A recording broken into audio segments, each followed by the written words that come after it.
Bom, agora vamos fazer então uma imagem num espelho côncavo e uma imagem num espelho convexo, usando esses raios notáveis que a gente acabou de estudar. Um espelho côncavo, um objeto em frente a ele, agora eu coloquei um objeto extenso. Então vamos prestar atenção numa coisa. Como que se acha a imagem de um objeto extenso? Vamos lembrar lá do espelho plano. Toda vez que um objeto extenso era colocado em frente a um espelho plano, como que a gente achava a imagem? A ponta do objeto está aqui, a imagem estará aqui. A base do objeto está aqui, a imagem estará aqui. Achando a imagem da ponta e da base de um objeto extenso, a gente une as duas e tem a imagem do objeto inteiro. A mesma lógica vai ser feita aqui. Essa flecha, a ponta dela, a base dela estão mostradas, aí a gente vai traçar a imagem das duas. Só que com um detalhe que ajuda a gente nesse caso. A base está sobre o eixo, então a gente não precisa nem procurar. A imagem dela também estará sobre o eixo. Esse é um detalhe importante sobre os espelhos esféricos. Tudo que está sobre o eixo tem sua imagem também sobre o eixo. Ah, mas como é que a gente pode garantir isso? Bom, a imagem é formada onde todos os raios refletidos se encontram. Então, de todos os raios que saem da base, vamos pensar um específico, o que sai pelo eixo. Esse raio, quando bater no espelho, volta sobre si mesmo, porque ele veio sobre o centro, veio passando pelo centro. Se esse é um raio que só transita pelo eixo, os outros só podem encontrar com ele no eixo. Então sempre é verdade, seja espelho côncavo ou convexo, que se o objeto está sobre o eixo, a imagem também estará. Pois bem, então vamos achar a imagem da ponta. Quando encontrada, a gente liga ao eixo. Um raio paralelo ao eixo, esse já é um raio notável que nós vimos, passa pelo foco depois de refletido. Um raio que vem na direção do foco, sai paralelo ao eixo depois de refletido. Se os raios se encontraram nesse ponto, ali é a imagem da ponta da flecha. Ligando essa imagem ao eixo, olha uma coisa que a gente vai obter. Uma imagem invertida com relação ao objeto. No objeto, a base está embaixo, a ponta está em cima. A imagem que nós obtivemos, a base em cima, a ponta embaixo. Essa é a chamada imagem invertida. E isso é uma característica de toda imagem real. E outros exemplos vão mostrar isso. Bom, toda vez que a gente acaba de traçar uma imagem, a gente vai classificar essa imagem com relação à sua natureza, se ela é real ou virtual, com relação ao tamanho, se ela é maior, menor ou do mesmo tamanho que o objeto, e com relação à sua posição, se ela é direta com relação ao objeto ou invertida com relação a ele. Então vamos lá. Essa imagem nossa aqui, a natureza dela é uma imagem real. Como que a gente sabe que é real? Porque os próprios raios formaram a imagem. Não houve prolongamento de raio. Onde a imagem foi formada existe luz. Não é uma impressão da luz ter vindo dali. Imagem real. E para adiantar, numa prova fechada, a gente pode usar sempre o raciocínio. A imagem é invertida, ela é real. Bom, com relação à posição dessa imagem.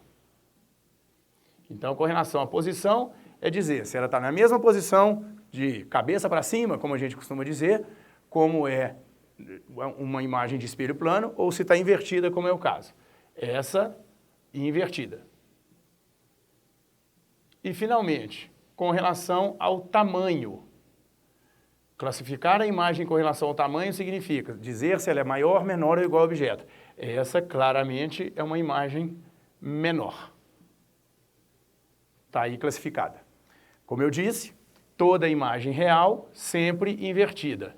E vamos ver um exemplo que toda imagem virtual sempre direta.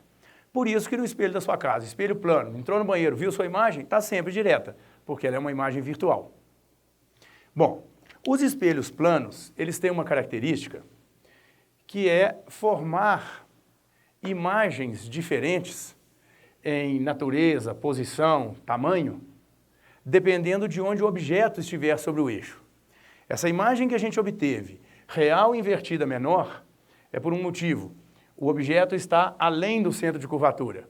Se nós colocamos o objeto em outra posição do eixo, a imagem fica diferente. Então agora eu vou te lançar uma tarefa.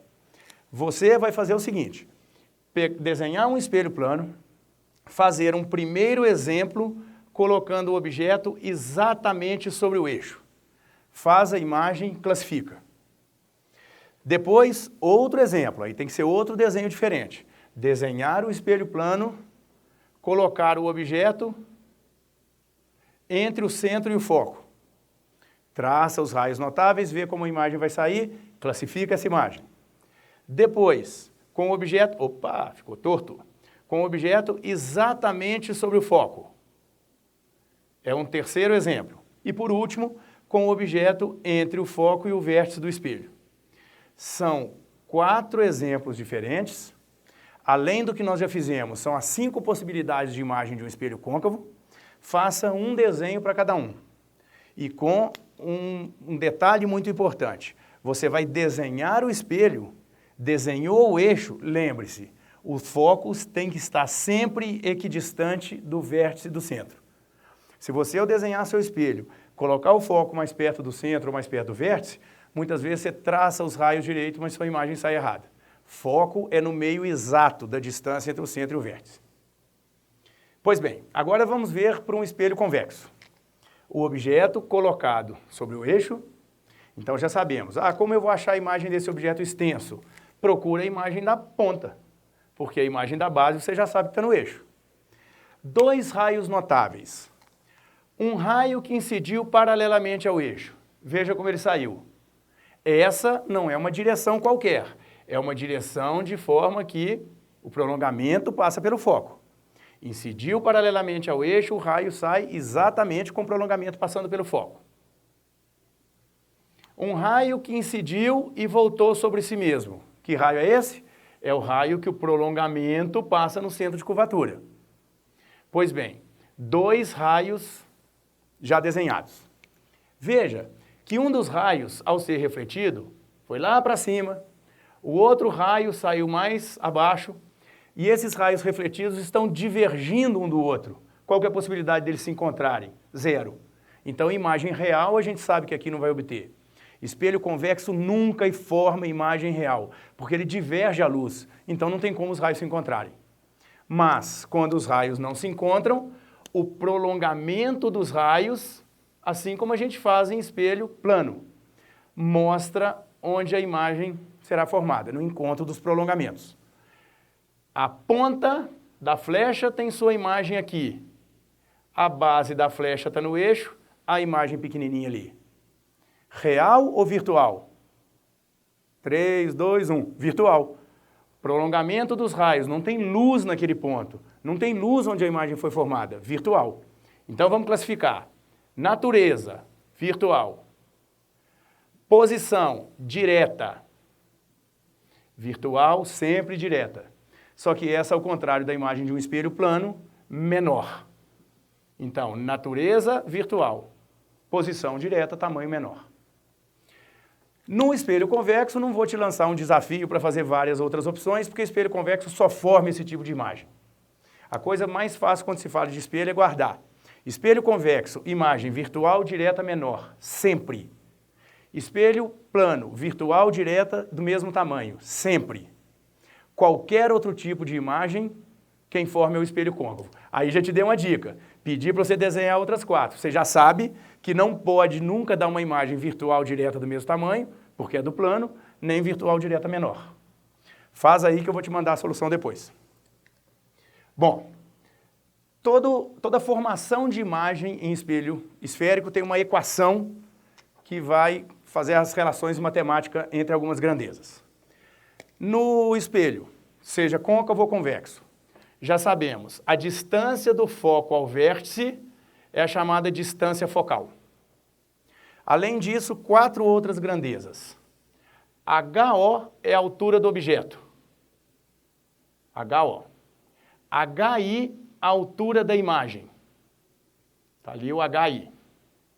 A distância do objeto ao espelho, a distância do objeto ao vértice do espelho, essa distância é chamada de DO. E a distância da imagem ao vértice do espelho é a chamada DI.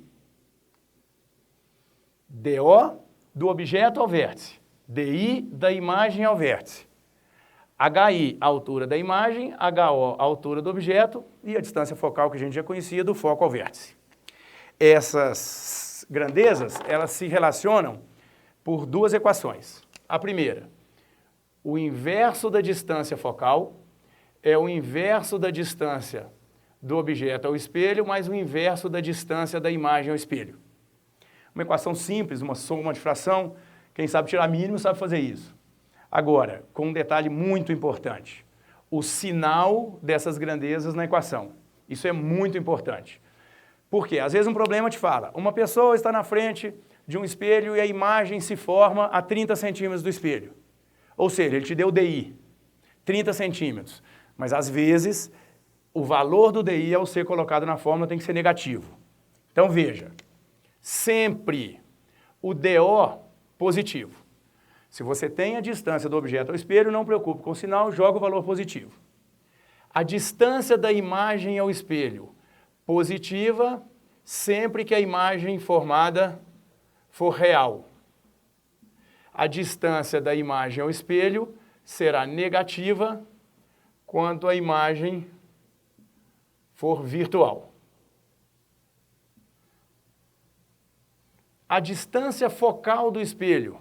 Um espelho de distância focal 15 centímetros. Pode ser positivo, pode ser negativo. Distância focal positiva. Quando o espelho usado para formar a imagem é um espelho côncavo. Distância focal negativa, quando o espelho usado é o espelho convexo. Essa é a relação. Então, não seja daquelas pessoas que erra sinal. Fique atento. Vai aplicar a equação, pense, o espelho é côncavo ou convexo, para saber o sinal da distância focal. A imagem é real ou virtual, para saber o sinal do DI. A outra equação é a equação do aumento. Aumento é a razão entre a altura da imagem e a altura do objeto, HI sobre HO. Um espelho fornecer um aumento de 3, a imagem é 3 vezes maior que o objeto. Um espelho fornecer um aumento de meio, a imagem é metade do objeto. E HI sobre HO é sempre igual a DI sobre DO. Bom, agora você tem as ferramentas, você tem a teoria do espelho esférico, pega, vai fazer seu exercício, se tiver dúvida, manda pra gente. Um abraço.